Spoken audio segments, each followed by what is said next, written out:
아멘. 예, 오늘 말씀의 첫 번째 주제는 그리스도인의 말입니다. 그리스도인의 말. 그리스도인은 말을 할 때 자랑하지 않는다라는 것입니다. 또한 그리스도인은 말을 할 때 내가 언제 지금 이 말을 멈춰야 할지 말에 있어서 절제가 있다라는 것입니다. 오늘 말씀의 두 번째 주제는 교만을 미워하시는 하나님입니다. 하나님은 교만을 미워하시고 가증히 여기십니다. 그러니까 사도 바울이 분량 이상으로 이렇게 높여질까봐 사도 바울에게 주님께서 육체 안에 가시, 사탄의 사자를 허락해 주셔서 분량 이상으로 높여지지 않도록, 교만해지지 않도록 주님께서 막아주셨다라는 것입니다. 즉 그만큼 하나님은 사람이 높게 평가받는 것, 사람이 높아지는 것, 교만하는 것, 이것 하나님은 미워하신다라는 것입니다. 세 번째 말씀해 주시는 내 은혜가 내게 족하도다입니다. 하나님께서 여러분에게 베풀어 주신 그 하나님의 은혜가 여러분에게 어떻대요? 족하다. 저는 부족합니다. 하나님 족하다 이렇게 말씀하고 계십니다. 하나님께서 저희 모두에게 베풀어 주신 은혜가 족하다라는 것입니다. 우리가 이 말씀을 들었을 때 어떻게 되냐면 우리의 반응이 원망이나 불평, 저는 부족한데요, 이게 아니고 크게 기뻐하는 것입니다. 크게 기뻐하는 것. 이거 하나님 기뻐하십니다. 이제 한 말씀씩 오늘 한 구절씩 말씀을 살펴보겠습니다. 다 같이 고린도후서 12장 5절 6절 말씀 보겠습니다. 고린도후서 12장 5절 6절 말씀. 5절 제가 먼저 읽겠습니다. 내가 이러한 사람에 관하여는 자랑하겠으나 내 자신에 관하여는 나의 연약한 것들 외에 자랑하지 아니하리라. 내가 만일 자랑하려 해도 어리석은 자가 되지 아니하리니 나는 진실을 말하리라. 그러나 어떤 사람이 직접 나를 보는 것이나 혹은 나에 관하여 듣는 것 이상으로 나에 대해 생각할까 염려하여 이제 그만두노라. 아멘. 오늘 말씀의 첫 번째 주제는 그리스도인의 말입니다. 그리스도인의 말. 오늘 말씀을 한번 들으시면서 내가 그동안 어떤 말을 하며 살았나 이렇게 한번 말씀의 물로 씻김 받고 말씀의 거울로 우리 자신을 되돌아보는 시간 되길 원합니다. 그리스도인의 말이 어떠해야 하는가라는 것입니다. 첫 번째는 그리스도인의 말. 저와 여러분의 말은 자기를 자랑하는 말을 하지 않는다라는 것입니다. 그것이 이제 물질적인, 육신적인 어떤 것이든 영적인 것이든 그리스도인의 말은 자기를 드러내고 자기를 자랑하는 말을 하지 않는다라는 것입니다. 그러니까 그리스도인은 대놓고 자랑하지 않을 뿐만 아니라 또 어떻게 하냐면 은근슬쩍 뭔가 끼워넣으면서 자랑하지도 않습니다. 어쨌든 그리스도인의 말은 자기를 자랑하는 말이 나오지 않는다라는 것입니다. 사도 바울과 같이 정말 어쩔 수 없이 고린도 교회 성도들의 영적인 분별력을 위해서 자랑해야 할 수밖에 없는 그 순간에도 사도 바울은 영적으로 깨어 조심하는 것을 보게 됩니다. 지금 사도 바울은 14년 전에 이 셋째 하늘로 채 올라가서 하늘의 놀라운 영광을 바라보고 하나님으로부터 직접 이루 말할 수 없는 그런 많은 말들을 들었지만 그런 놀라운 체험을 한 자기 자신에 대해서 지금 자랑하고 있는 것이 아니고 내가 이런 체험을 한 이런 사람에 대해서는 내가 자랑하겠지만 내 자신에 관하여는 자랑하지 아니하리라 라고 말하면서 어쩔 수 없이 자랑해야 하는 그 순간에도 극도로 자기 자신을 낮추고 있는 것을 보게 됩니다. 그냥 제3자 입장에서 지금 이렇게 말해주고 있는 거예요. 이렇게 자신을 낮추는 자세가 필요하다는 것입니다. 이 자세가 바로 그리스도인의 자세입니다.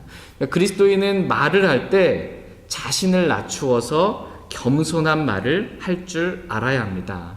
절대로 조금이라도 자기를 높이며 말하지 않습니다. 그러나 이 세상 사람들은 어떠합니까?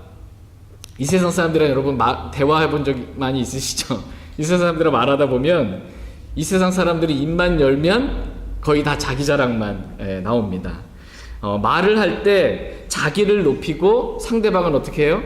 무시하는 경향이 있습니다. 내가 그래도 너보다 좀 낫다. 내가 너보다 좀 더 많이 가졌다. 내가 너보다 좀 더 많이 배웠다. 뭐 이겁니다. 그래서 모든 이야기가 다 주제는 각각 다른데 이야기의 결론 내용으로 가면 다 어디로 흘러가냐면 다 내 자랑으로 이렇게 끝납니다. 이야기 주제의 흐름이 중간중간에 슬쩍슬쩍 끼면서 내 자랑하는 것으로 이렇게 끝나게 되는 것을 보게 됩니다. 이렇게 자기를 자랑하며 말하는 사람은 욥기에 기록된 말씀에 보면 모든 교만한 자들을 다스리는 왕이라는 표현이 있어요. 모든 교만한 자녀들을 다스리는 왕. 모든 교만한 자녀들을 다스리는 왕. 즉 마귀의 자녀들이 말하는 방식이 이렇게 자기를 자랑하는 말을 하는 것이다 라는 것입니다. 자녀들이 보면은 부모님의 말투를 이렇게 닮아갑니다. 전라도에서 사투리 쓰면은 당연히 사투리 나오는 거고요. 그러니까 부모님의 그 집안의 그거에 따라서 자녀들도 이렇게 말투가 이렇게 닮아갑니다. 그러니까 마귀의 자녀들, 이 교만한 자들의 자녀들도, 교만의 자녀들도 이 마귀와 이 말투가 비슷해집니다. 마귀가 이사야서 보면은 다 뭐라고 그래요? I will, 내가 하리라, 내가 뭐뭐 하리라 이렇게 말하잖아요. 다 나예요, 나. 근데 이제 그 마귀의 자녀들, 교만한 자의 자녀들, 이 사람들도, 이 세상 사람들도 다 나예요. 내가 이렇게 했다, 내가 뭐 했다, 내가 뭐 잘했다, 뭐 다 납니다. 이렇게 자기를 드러내는 말을 한다라는 것입니다. 그러나 그리스도인의 말은, 그리스도는 어떤 분이세요? 오늘 이렇게 김익현 선생님께서 말씀을 이렇게 읽어주셨듯이 그리스도는 어떤 사람들입니까? 그리스도는 온유하고 겸손하다 이렇게 말씀하고 계세요. 그렇기 때문에 그리스도를 따르는 이 그리스도인은, 그리스도가 내 안에 사시는 그리스도인의 말은 온유하고 겸손합니다. 이 말은 자기를 자랑하는 것이 없습니다. 하나님께서 오늘 저희 모두의 말 가운데 은근슬쩍 뭔가를 끼워 넣어서 이렇게 자랑하는 그러한 말들이 있다면 그것을 다 그리스도의 보혈로 제하여 주시길 원합니다. 다 같이 잠언 30장 말씀 보겠습니다. 잠언 30장.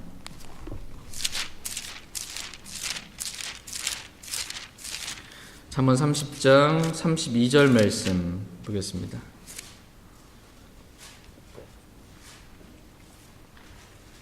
잠언 30장 32절 말씀.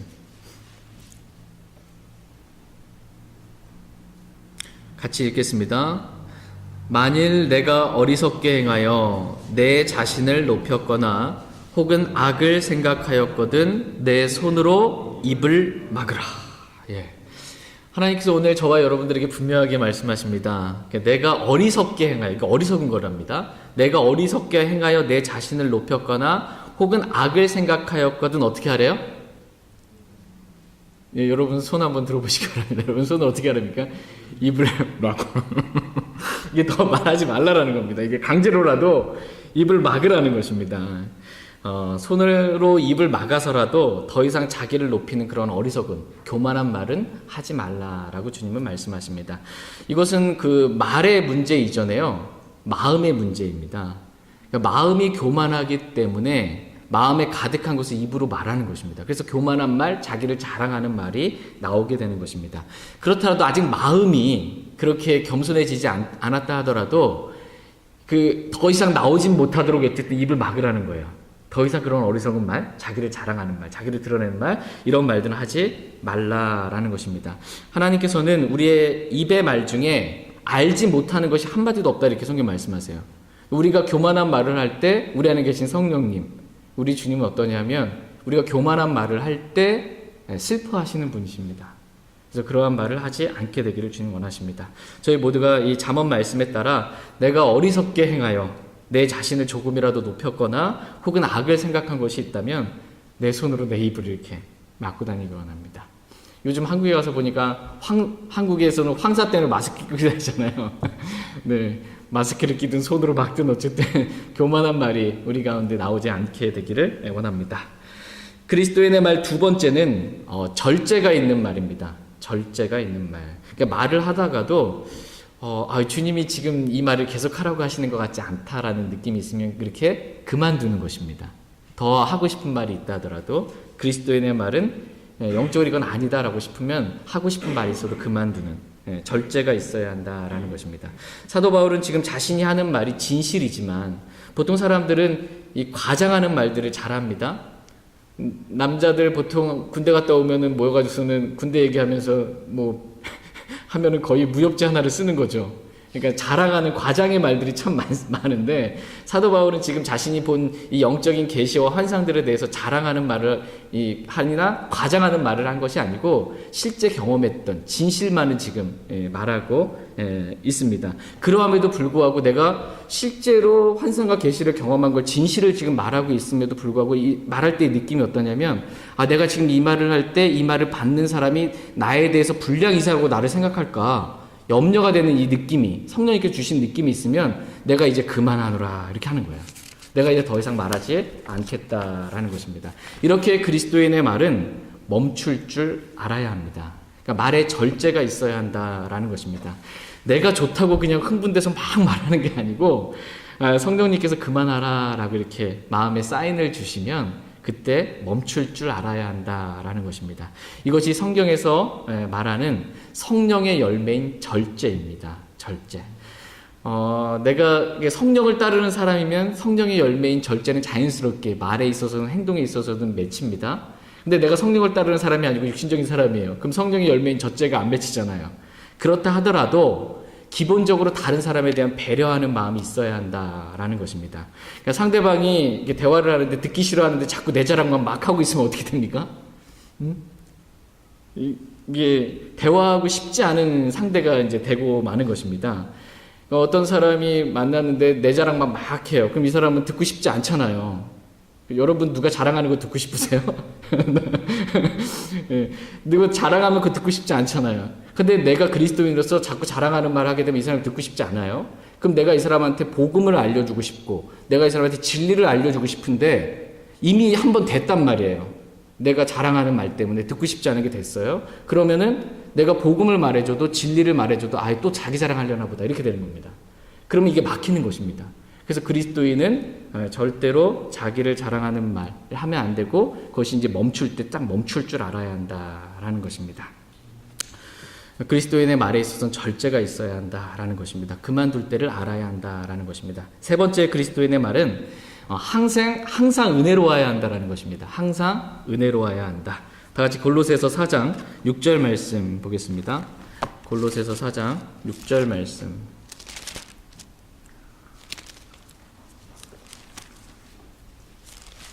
골로새서 4장 6절 말씀. 말에 있어서 실수가 없는 사람이 어디 있겠습니까? 다 실수가 있고 그리스도의 보혈로 덮고 다시 주님이 주신 찔림 가운데 다시 양심까지 정결케 돼서 다시 주님 섬기게 되는 것입니다. 골로새서 4장 6절 말씀 같이 읽겠습니다. 너희 말을 소금으로 간 맞추어 항상 은혜롭게 하라. 그리하면 너희가 각 사람에게 어떻게 마땅히 대답해야 할지 알게 되리라. 아멘. 너희 말을 소금으로 간 맞추어 어떻게 하래요? 항상 은혜롭게 하라. 이렇게 말씀하고 계십니다. 그러니까 음식에 소금이 너무 적게 들어가면 싱거워서 어떻게 그걸 먹을 수 있겠냐라는 것입니다. 또 소금이 너무 많이 들어가면 진짜 짜서 음식을 먹을 수가 없습니다. 그러니까 음식에 적당하게 이렇게 소금으로 간 맞추어야 맛이 있는 것처럼 그리스도인의 말에 있어서도 마치 소금으로 간 맞춘 것처럼 그렇게 항상 은혜를 끼치는 은혜로운 말만 하라라는 것입니다. 그러니까 저와 여러분이 입을 벌려서 말하면 우리가 나오는 말은 어떤 상대방 듣는 사람들한테 어떤 말들이 되어야 한다는 거예요? 항상 은혜로운 말이 되어야 된다는 것입니다. 항상 은혜로워야 한다라는 것입니다. 입을 열어서 뭔가를 말했는데 차가운 말이 나가고 차갑고 이 딱딱하고 날카롭고 찌르는 그런 말이 그리스도인이 나가면 안 되고 그리스도인의 말은 항상 은혜로워야 한다라는 것입니다. 여러분은 은혜로운 말을 들으면 여러분 어떠세요? 마음이 좋으세요? 나쁘세요? 은혜로운 말을 들으면 참 마음이 좋습니다. 또 그 사람과 대화 나누고 싶고 그 사람과 교제하고 싶고 그 사람 말을 듣고 싶어집니다. 그리스도인의 말이 이렇게 항상 은혜롭게 되면요, 복음 구원받지 않은 사람한테는 복음 전해가 참 좋고요. 은혜로우니까 이 복음도 은혜롭게 이렇게 받을 수 있게 되고요. 그다음에 진리를 잘 알지 못하는 사람에게도 내가 진리를 알리는 데 있어서 도움이 됩니다. 또 그리스도인들끼리 서로 교제하는 데 있어서도 은혜가 되니까 어때요? 교제할 때 또다시 만나서 교제하고 싶은 그런 마음이 들게 되는 것입니다. 그러나 반대로 이 그리스도인의 말에 은혜가 없어요. 항상 은혜가 있으라고 그랬는데 말에 은혜가 없게 되면 그 사람이랑 다시 교제하고 싶습니까? 만나서 교제했는데 머리가 아파요. 그러면 교제하고 싶지 않잖아요. 은혜가 없으면. 또 그 사람을 통해서 진리도 듣고 싶지 않아요. 복음도 듣고 싶지 않게 되는 것입니다. 그러므로 그리스도인의 말은 항상 은혜로워야 한다. 이렇게 말씀하고 계십니다. 그리하면 너희가 각 사람에게 어떻게 마땅히 대답해야 할지 알게 되리라. 이렇게 말씀하고 계십니다. 그러니까 듣는 사람에게 은혜가 되는 말을 하라는 거예요. 항상 우리가 입을 열어서. 그럼 어떤 사람이 나한테 뭔가를 물어봤습니다. 그럼 우리는 어떻게 대답해야 돼요? 은혜롭게 대답을 해야 돼요. 이 사람한테. 그럼 내가 어떻게 대답해야 될지 알게 되리라 주님 말씀하시는 거예요. 내가 은혜롭게 대답해야지. 그러면 상대방한테 어떻게 대답해야 될지 주님이 주신 합당한 말을 하나님이 나에게 주신다라는 것입니다. 항상 은혜롭게 대답하게 되면 이렇게 대답해야 돼, 저렇게 대답해야 돼, 주님이 다 알려주신다라는 것입니다. 그러나 듣는 사람의 입장에 대해서는 전혀 고려하지 않고 나는 이렇게 생각하고 딱 말해버리면 어떻게 되는 거예요? 은혜가 안 되고 그것이 그리스도인에게 있어서 합당한 말이 되지 않는다라는 것입니다. 그러므로 너희 말을 소금으로 간 맞추어 항상 은혜롭게 하라. 그리하면 너희가 각 사람에게 어떻게 마땅히 대답해야 할지 알게 되리라. 이렇게 말씀하고 계십니다. 지혜롭게 대답하는 방법이 뭐냐면 항상 은혜롭게 이렇게 대답하면 지혜로운 대답이고 하나님이 기뻐하시는 그러한 대답이 됩니다. 우리는 여기서 대답이라는 이 단어를 보게 됩니다. 그러니까 그리스도인이 대답할 때 어떻게 하라고 말씀하세요? 항상 은혜롭게 대답하라는 것입니다. 뭔가를 말할 때, 대답할 때 항상 은혜롭게 대답하라. 예외가 없습니다. 이렇게 항상 은혜롭게 대답하면서도 이해할 것은 이해하고 아니요 할 것은 아니요 하면 된다라는 것입니다. 그러니까 은혜롭게 이해하고 은혜롭게 아니요 하면 이렇게 된다라는 것입니다. 네 번째 그리스도인의 말은 뭐냐면 이해할 것은 이해하고 아니요 할 것은 아니요 하라라는 것입니다. 다 같이 마태복음 5장 37절 말씀 보겠습니다. 마태복음 5장 37절 말씀.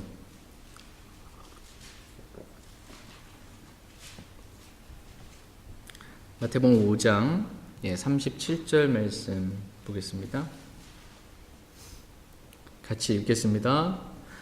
오직 너희 대화는 예할 것은 예하고 아니요 할 것은 아니요 하라. 무엇이든지 이것들 이상의 것은 악에서 나느니라.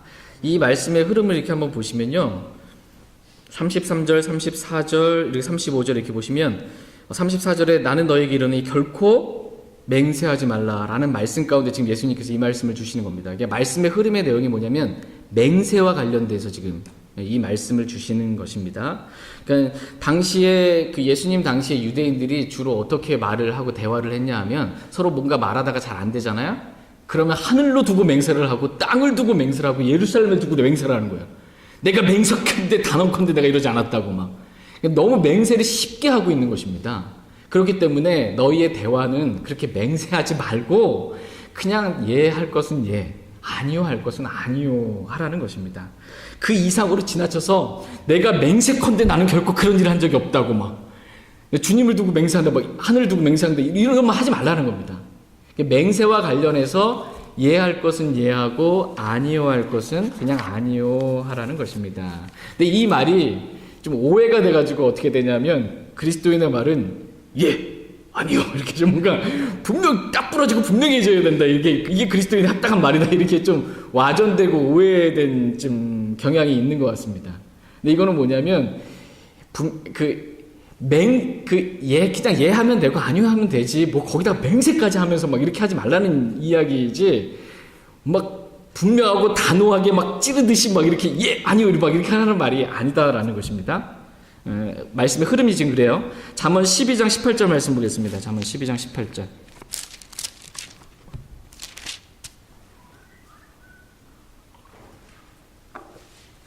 잠언 12장 18절.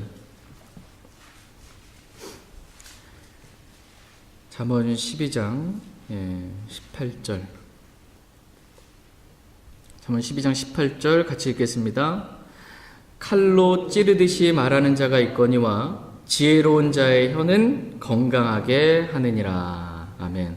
그러니까 어떤 사람이 말을 할 때 이 말이 마치 칼로 이렇게 마음을 탁 찌르듯이 이렇게 말하는 사람이 있다라는 것입니다. 그렇게 칼로 찌르듯이 이렇게 딱 사람의 마음을 후벼파면서 이렇게 말하는 거 있죠. 칼로 찌르듯이 이렇게 말하는 것은 지혜롭지 못하다라는 것입니다. 그러면서 지혜로운 자의 혀는 칼로 찌르듯이 말하지 않고 항상 은혜롭게 말함으로 인해서 듣는 사람의 마음을 건강하게 한다라고 이렇게 말씀하십니다. 이렇게 항상 은혜롭게 말하는 것이 지혜로운 것이지, 얘는 예 아니오는 아니오라고 했으니까 내가 분명하게 말한다고 해서 예 아니오 막 이렇게 하지 말라라는 것입니다. 이렇게 딱 부러지게 한다고 칼로 찌르듯이 이렇게 말하지 말라라는 것입니다. 그렇게 하는 것이 성경적이라고 생각하지만 그게 성경적이 아니라는 거예요. 뭐가 성경적이라는 것입니까? 항상 은혜롭게 말하는 게 성경적이라는 겁니다. 항상 은혜롭게 말하는 게 성경적이지, 예 아니요 막 이렇게 해서는 칼로 찌르듯이 말하는 것은 비성경적인 겁니다. 물론 의사 표현에 있어서 예할 건 예하고 아니할 건 아니하고 이렇게 대화하는 데 있어서 내가 맹세하건대 막 이렇게 하면서는 하지 말라는 그런 의미인 것입니다. 그냥 예할 건 예하면 되고 아니할 건 아니하면 됩니다. 근데 말할 때는 예라고 말할 때 또 아니오라고 말할 때 항상 앞에 조건이 뭐가 붙습니다. 어떻게 하라는 거예요? 항상 은혜롭게 예, 항상 은혜롭게 아니요. 이렇게 하면 된다라는 것입니다. 그래서 듣는 사람들에게 은혜를 끼치게 하라라는 것입니다. 마지막 네 번째 그리스도인의 말은 감사하는 말을 하라라는 것입니다. 감사하는 말을 하라. 같이 에베소서 5장 3절 4절 말씀 보겠습니다.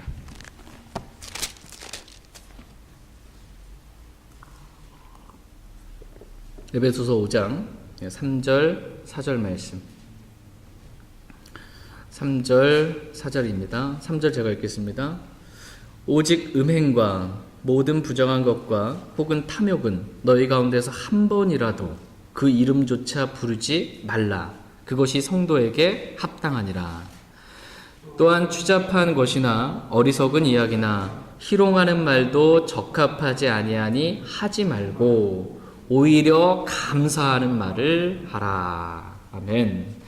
그리스도인은 음행과 부정한 것과 탐욕과 관련된 말을 하지 말라 이렇게 말씀하십니다. 한 번이라도 그 이름조차 부르지 말라라는 것입니다. 이것이 성도들에게 합당한 말이다라고 말씀하십니다. 그러니까 음담패서 이런 것들이 그리스도인이 하면 돼요, 안 돼요?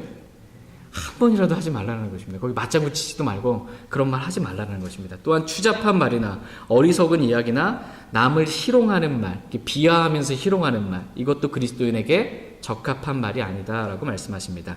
그리스도인의 말은 오히려 감사하는 말을 하라 이렇게 말씀하고 계십니다. 그러니까 오히려 감사하는 말을 하라, 이게 뭐냐면 지금 상황은 감사하는 말이 나올 상황이 아닌 거예요. 지금 감사가 나올 상황이 아닌데 오히려 감사하는 말을 하라라는 것입니다. 이것이 그리스도인에게 있어서 합당한 말이다라는 것입니다. 그러니까 원래 상황으로 보면 좀 상황이 좀 꼬이고 안 좋게 됐기 때문에 원래 원망이 나오고 짜증이 나오고 좀 불평이 나오는 게 정상적으로 이렇게 이게 흘러가는 상황인데 오히려 감사하는 말을 하라는 것입니다. 항상 모든 일에 감사하는 말을 하라. 이것이 그리스도인에게 합당한 말이다라고 말씀하십니다. 저희 모두가 이렇게 우리의 말에 늘 감사가, 은혜가 늘 넘칠 수 있기를 원합니다. 복습 한번 해보도록 하겠습니다. 이제 앞으로 여러분이 이제 여기서 일어나서 이제 나가실 때부터, 인사하실 때부터 이제 그리스도인의 말이 어떻게 해야 하는가. 첫 번째 뭐죠? 자기를 자랑하는 말 하지 말라라는 것입니다. 두 번째 그리스도인의 말은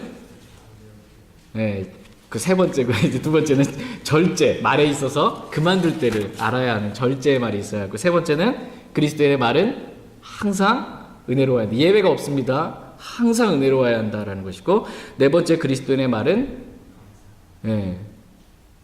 제가 5번째까지 했는데 숫자를 중간에 잘못했군요. 네 번째, 예할 것은 예하면 되고 아니할 것은 아니하면 된다. 뭐가 맹세컨대 막 이런 말 하지 말라라는 것입니다. 5번째는 오히려 감사하는 말을 하라. 항상 감사하는 말을 하라라는 것입니다. 지금 감사할 상황이 아닌데 그래도 감사하는 말을 그렇게 하라라는 것입니다.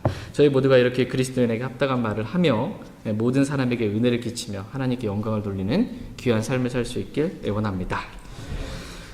이제 다 같이 고린도후서 12장 7절 말씀 보겠습니다. 고린도후서 12장 7절 말씀.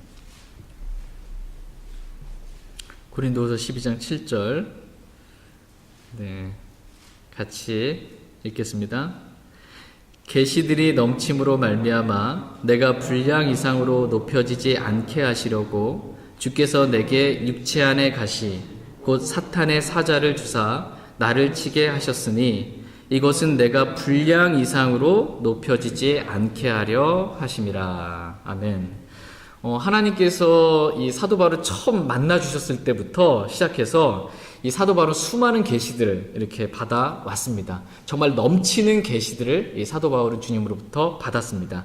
심지어 오늘 본문 말씀은 셋째 하늘까지 채어 올라가서 셋째 하늘의 영광을 바라보고 하나님으로부터 너무나 이루 말할 수 없는 놀라운 말씀들도 다 듣게 되는 환상과 계시들에 있어서 사도 바울은 넘치는 그러한 복을 받았습니다. 그러다 보니까 이 사도 바울은 이 세상 사람들 중에 아무도 경험하지 못한 것을 지금 경험한 거잖아요.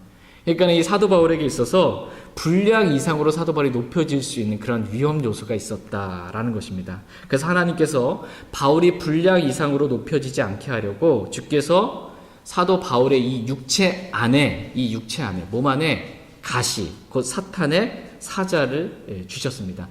마치 이 사탄이 하나님의 허락하신 가운데 욥을 정수리로부터 이 발바닥까지 이렇게 심한 종기로 괴롭혔던 것처럼 그 하나님의 허락하신 가운데 사탄이 그렇게 괴롭힌 거잖아요. 마찬가지로 이 사도 바울에게도 하나님께서 허락하신 가운데 사탄의 사자, 육체 안에 가시를 하나님께서 허락해 주신 겁니다. 이유는 뭐예요? 사도 바울이 분량 이상으로 높여지지 않게 하려고 하나님께서 육체 안에 이 가시를 두셨다라는 것입니다. 여호수아기 23장에 보면 이런 표현이 있습니다. 가나안 땅에 있는 민족들을, 족속들을 향해서 주님이 하신 말씀인데, 그들이 너희에게 올무와 덫이 되며 너희 옆구리에 채찍이 되고 너희 눈에 가시가 되리라, 이런 말씀이 있습니다. 너희 눈에 가시가 되리라, 이런 표현이 있습니다. 그러니까 눈에 지금 뭐가 된다는 거예요? 눈에 가시가 되는 거예요. 눈에 가시. 한국적인 표현도 그런 표현이 있죠. 저는 내 눈에 가시다, 눈에 가시가 된다, 이렇게 있잖아요. 이 여호수아에서 이 표현 지금 쓰는 겁니다. 눈에 가시가 되는데, 사도 바울에게 있어서 육체 안에 가시가 있다, 이렇게 표현해요. 그러면 이제 가시라는 것이 지금 어디랑 관련이 있어요, 지금? 신체 부위 중에? 눈이랑 지금 관련이 있습니다, 눈이랑. 그러니까는 사도 바울에게 있어서 육체 안에 가시를 하나님께서 주셨다라고 했을 때, 여호수아기 말씀과 비춰봤을 때, 눈의 가시. 가시랑 연관이 있습니다. 갈라디아 4장 말씀에도 보시면 갈라디아 성도들이 이 사도 바울을 하나님의 천사같이, 곧 그리스도 예수님같이 받아들였습니다. 이들이. 그러면서 하는 말이 뭐냐면, 너희가 할 수만 있었으면 너희 눈이라도 빼서 내게 주었으리라 라는 표현의 말씀이 갈라디아에서 나와요. 이 갈라디아 성도들이 사도 바울을 너무나 사랑했어요. 이 하나님의 천사같이, 그리스도 예수님같이 사랑했어요. 근데 사도 바울이 갈라디아 성도들과 함께 있을 때 눈에 가시가 있는 이게 사도 바울의 고통을 아니까 이 갈라디아 성도들의 마음이 어떠냐면, 내 눈이라도 좀 빼서 바꿔주고 싶은 그런 마음이라는 것입니다. 이게.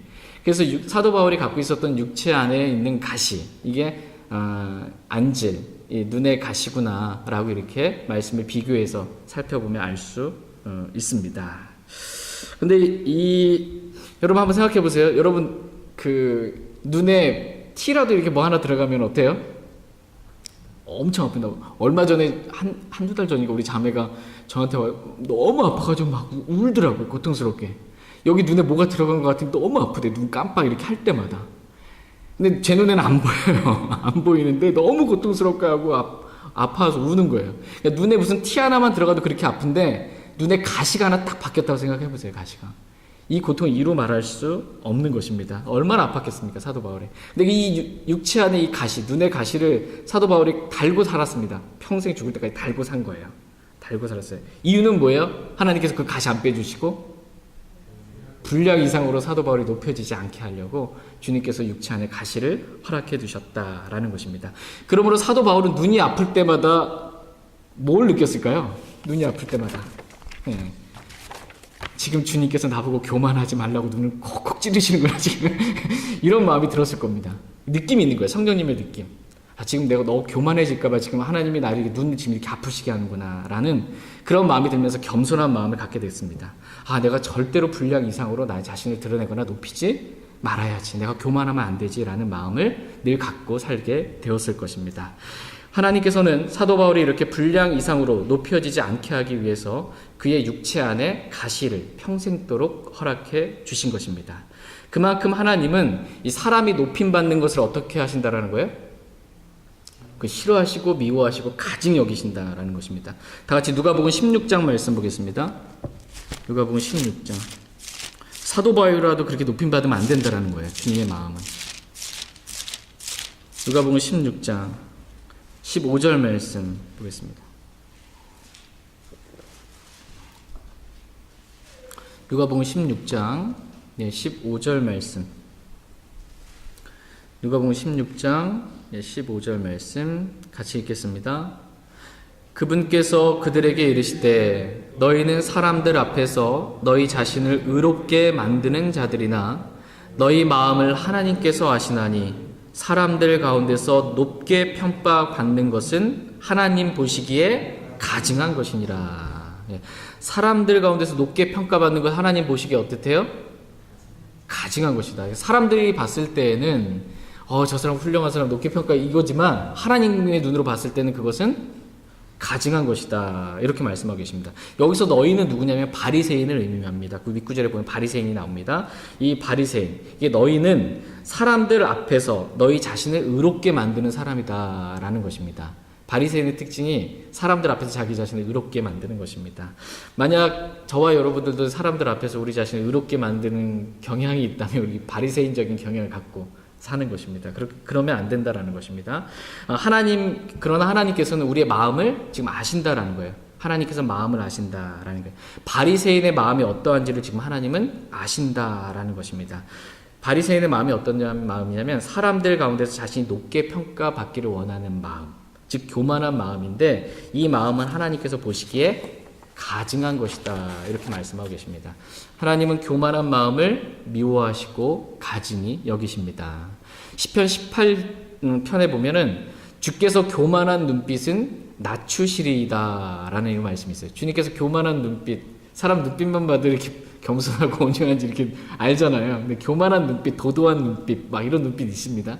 그 눈빛을 주님은 낮추시겠다 이렇게 말씀하시고 시편 31편에서는 교만히 행하는 자는 주께서 넘치게 갚아주시겠다. 넘치게 대갚아주시겠다. 이렇게 말씀하시고 시편 101편에서는 누구든지 자기 이웃을 몰래 헐뜯는 자는 내가 끊을 것이요 거만한 눈빛과 교만한 마음을 지닌 자는 내가 용납하지 아니하리이다.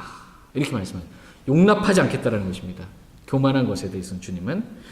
교만한 자들에 관한 이 성경적인 수식어, 표현이 뭐냐면 저주받은 교만한 자들이에요.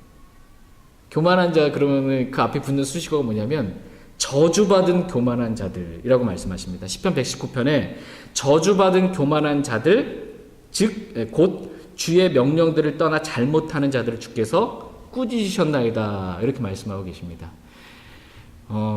교만한 자들은 누구라고 성경은 말씀하고 계세요? 저주받은 교만한 자들인데 이 교만한 자는 어떤 사람이냐면 주의 명령들을 떠나서 잘못하는 자가 교만한 자다 이렇게 말씀하시는 거예요. 주의 명령들을 떠나서 잘못하는 자가 교만한 자다라고 말씀하십니다.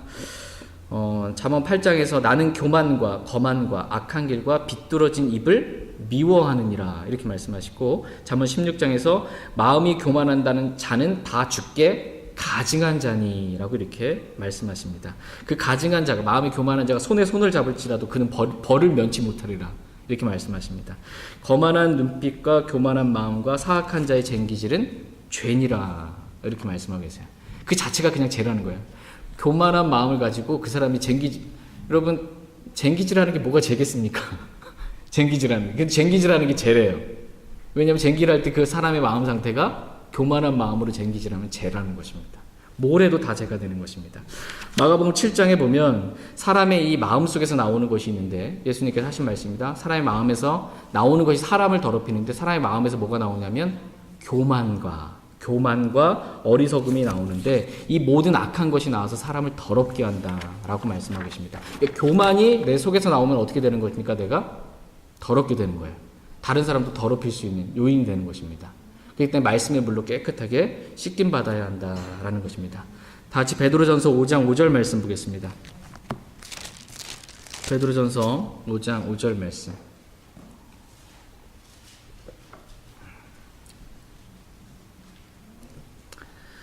오늘 두 번째 살펴보고 있는 주제는 하나님께서는 교만한 자를 미워하신다. 교만을 미워하신 하나님에 대해서 살펴보고 있습니다. 베드로전서 5장 5절 말씀.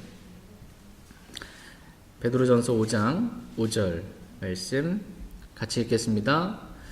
너희 젊은 사람들아, 이와 같이 장로에게 복종하고 참으로 너희가 다 서로에게 복종하며 겸손으로 옷 입으라. 하나님께서 교만한 자는 물리치시고 겸손한 자에게는 은혜를 주시느니라. 아멘. 하나님께서는 교만한 자를 어떻게 하세요?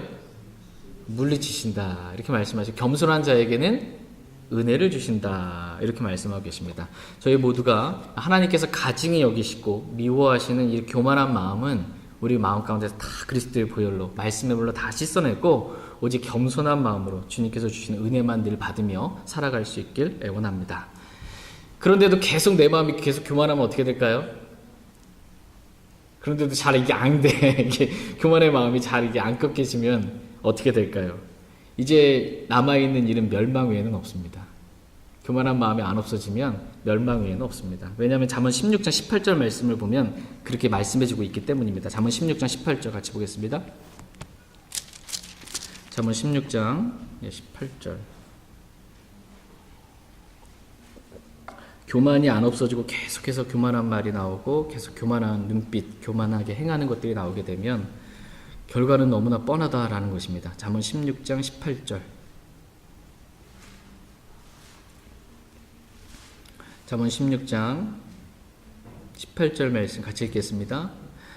멸망에 앞서 교만이 나가며 넘어짐에 앞서 거만한 영이 있느니라. 아멘.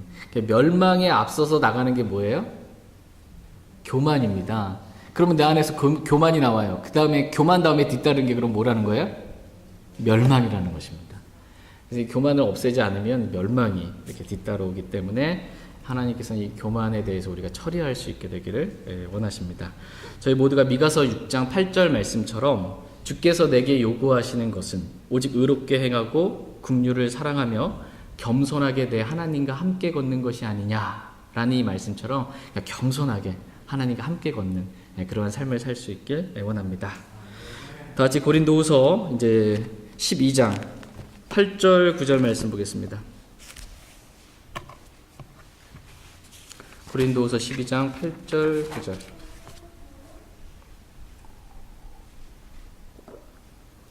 고린도후서 12장 8절 9절 말씀. 8절 제가 먼저 읽겠습니다. 내가 이 일로 인하여 그것이 내게서 떠나가도록 주께 3번 간청하였더니 그분께서 내게 이르시되 내 은혜가 내게 족하도다. 나의 강한 능력은 약한 데서 완전해지느니라 하셨느니라. 그러므로 내가 오히려 크게 기뻐하며 나의 연약한 것들을 자랑하리니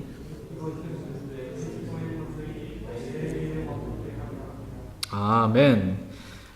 사도 바울은 하나님께 나아가서 간청을 했어요. 육체 안에 있는 이 가시, 이 사탄의 사자를 좀 떠나가도록 3번 주님께 나아가 간청을 했습니다. 근데 주님께서 어떻게 하셨습니까? 그 기도에 응답하시고 떠나가게 해주셨어요? 아니면 뭐라고 했어요? 내 은혜가 내게 족하도다 라고 말씀하시면서 그냥 계속해서 사도 바울 안에 육체의 가시를 그냥 계속해서 두셨습니다. 기도 응답이 뭐냐면 그 예스만 기도 응답이 아니에요. 기도 응답이 노도 기도 응답입니다. 노도. 주님 저 이렇게 제 사도 바울이 주님께 나아가서 3번 간청하면서 제 지금 육체 안에 있는 가시 좀 주님 빼주세요. 떠나게 해주세요. 라고 했는데 주님이 응답해 주셨죠. 뭐라고? 노라고 응답을 해준 겁니다. 노라고. 기도 응답 받았습니다.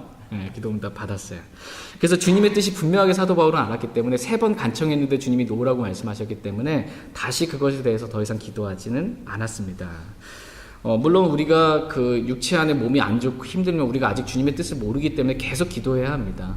계속. 모를 때에는. 주님의 뜻이 분명하게 드러나면 이게 주님의 뜻이니까 더 이상 기도할 그게 없는데 우리가 몸이 힘들고 어렵고 아플 때 또 어떤 상황이 해결되지 않을 때 주님의 뜻이 뭔지 잘 모를 때에는 주님의 뜻을 알 때까지 계속해서 기도하는 게 맞습니다.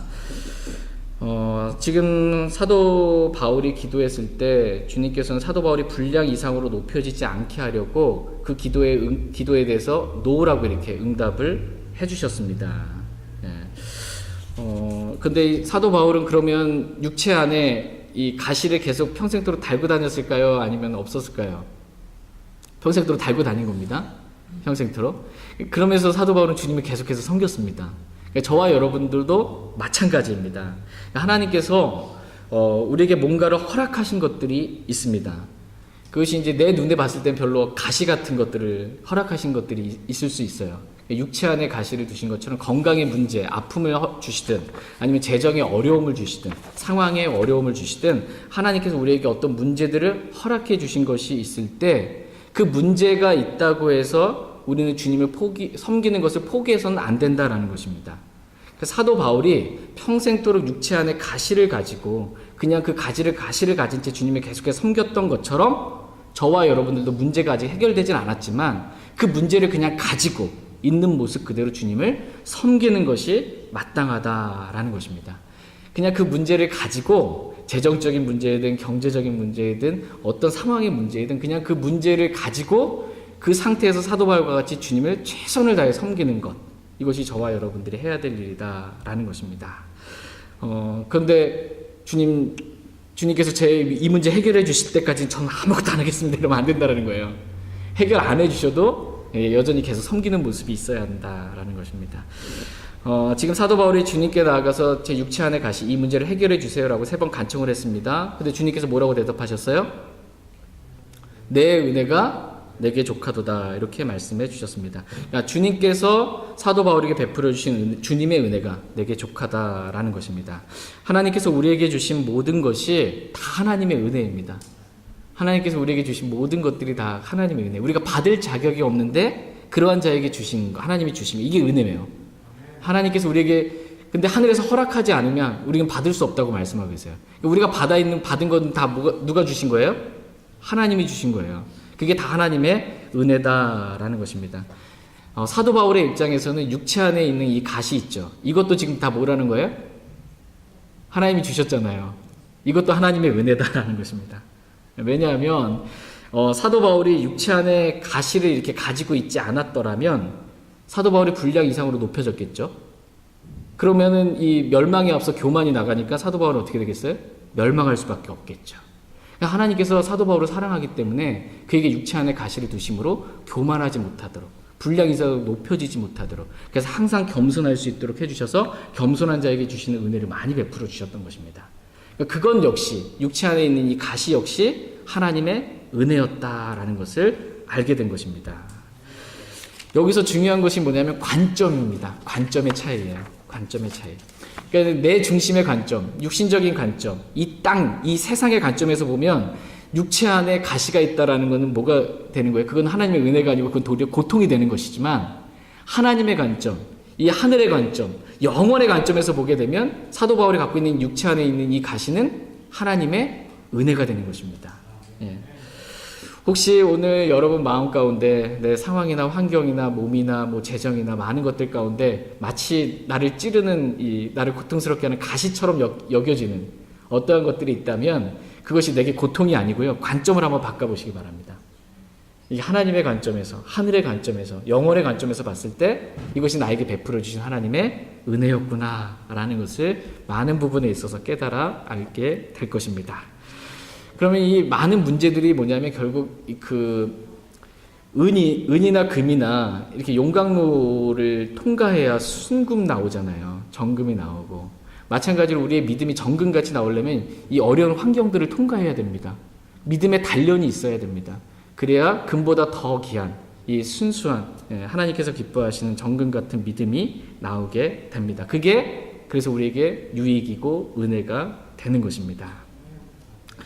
우리가 이렇게 하나님께서 지금까지 나에게 베풀어 주신 모든 것들이 다 하나님의 은혜구나. 내 은혜가 내게 족하다라는 말씀을 들었을 때 우리가 취해야 될 반응이 뭘까요?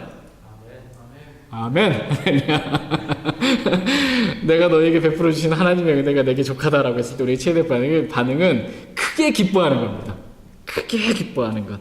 사도 바울이 내 은혜가 내게 족하도다. 나의 강한 능력은 약한 데서 완전해지느니라 라는 말씀을 듣게 되었을 때 주님 그래도 제 눈에 좀 가시 좀 빼주세요 이렇게 한 게 아니고 내가 오히려 크게 기뻐하며 나의 연약한 것들을 자랑한다라는 것을 보게 됩니다. 저와 여러분 역시 하나님께서 베풀어 주신 은혜에 대해 육신적인 관점에서 봤을 때는 참 어려움이고 문제고 힘들고 고통이지만 하나님의 관점에서 봤을 때 이게 나에게 도리어 유익이고 하나님의 은혜구나라는 것을 알게 되었을 때 우리의 반응은 크게 기뻐하는 것 이겁니다. 크게 기뻐하는 것입니다. 조금 기뻐하는 거 말고요. 크게 기뻐하는 것이다 이렇게 말씀하겠습니다. 나에게 이러한 은혜를 베풀어 주셔서 하나님 너무 감사합니다 라고 하나님께 저희 모두가 감사드릴 수 있길 원합니다. 왜 우리가 우리의 연약함으로 인해 크게 기뻐하고 감사해야 하는지 그 말씀, 그 이유를 한번 보겠습니다. 고린도후서 12장 10절 말씀 보겠습니다. 고린도후서 12장 10절 말씀. 고린도후서 12장 10절 같이 읽겠습니다.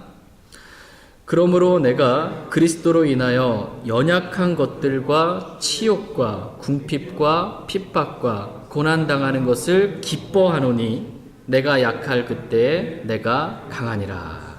아멘. 지금 사도 바울은 자신의 연약한 것들과 치욕과 얼마나 치욕스러운 그 치욕과 궁핍과 핍박과 고난당하는 것을 지금 어떻게 하고 있대요? 예, 말씀을 보니까 어떻게 하고 있습니까? 기뻐하노니라고 이렇게 말씀하고 계십니다. 참 쉽지 않은 말씀이에요. 여러분 연약한데 기쁘세요? 치욕을 당했는데 기쁘세요? 막 재정이 어렵고 궁핍당하는데 여러분 기쁘세요? 핍박당하고 고난당하는데 기쁘세요? 참 이게 기쁨을 느끼기가 참 어려운데 지금 사방에서 사도 바울은 고난을 당해도 지금 기뻐하고 있어요.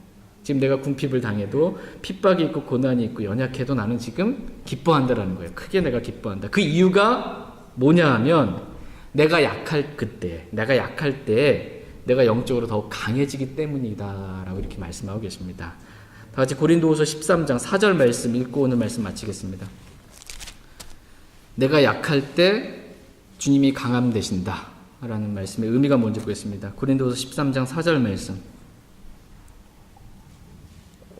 고린도후서 13장 4절 말씀 읽고 오늘 말씀 마치겠습니다.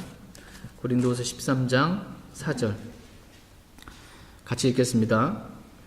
그분께서 약하심을 통하여 십자가에 못 박히셨으나 오히려 하나님의 권능으로 말미암아 살아계시며 우리도 그분 안에서 약하나 너희를 향한 하나님의 권능으로 말미암아 그분과 함께 살리라. 아멘. 그리스도께서 육체 안에 거하실 때 일부러 저와 여러분들을 위하여 약해지셨습니다. 그래서 피곤도 하시고 지치기도 하신 거예요. 우리 주님 그리스도께서 약해지셨습니다. 근데 그 약함을 통해서 우리 주님이 어떻게 되셨어요? 십자가로 가시게 되셨습니다. 그러나 하나님께서는 오히려 하나님의 권능으로 그리스도를 죽은 자들로부터 3일 만에 부활하게 하셨습니다. 그러니까 약함을 통해서 십자가로 가게 하시고 십자가의 죽음을 통해서 부활의 권능을 체험하게 하셨다라는 것입니다. 이와 마찬가지로 저와 여러분들 역시 우리의 연약함, 우리의 궁핍, 고난, 어려움 이런 것 약함을 통해서 우리로 하여금 어디로 가게 만든다는 거예요? 십자가로 가게 만든다는 겁니다. 이 우리의 연약함이 나의 할 수 없음이 나로 하여금 십자가를 가게 만드는 거예요. 십자가로. 그래서 십자가에서 내가 그리스도와 함께 죽었음을 딱 깨닫게 되고 믿게 되는 그 순간에 부활의 권능을 체험하게 되는 거고 그때 하나님의 권능이 내 안에 나타나게 되는 것입니다. 그래서 우리의 약함이 그것이 건강의 약함이든 재정의 약함이든 그 무슨 약함이든 우리의 약함이 바로 하나님의 은혜다라는 것입니다.